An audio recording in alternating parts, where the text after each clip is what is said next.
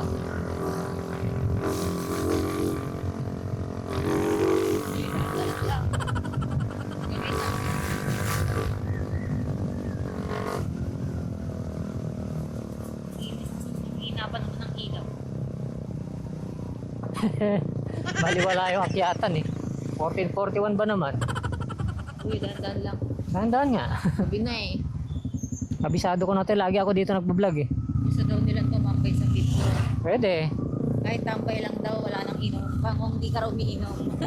Pwede naman ah. Beer lang. Pa kasi kami. San Mig Light. Wag lang hard.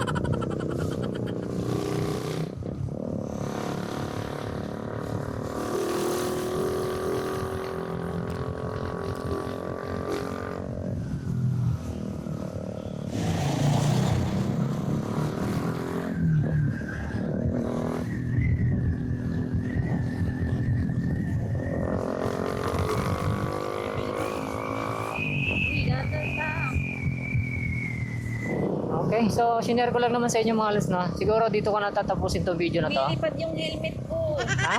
Lumilipad yung helmet ko. Lumilipad yung helmet mo. Nag-outro na ako, mami. Ay, Oh, mag-outro ka na rin. uy, nag-outro na ako. Ayun, so hanggang dito na lang mga lods. Ride safe sa lahat. Peace.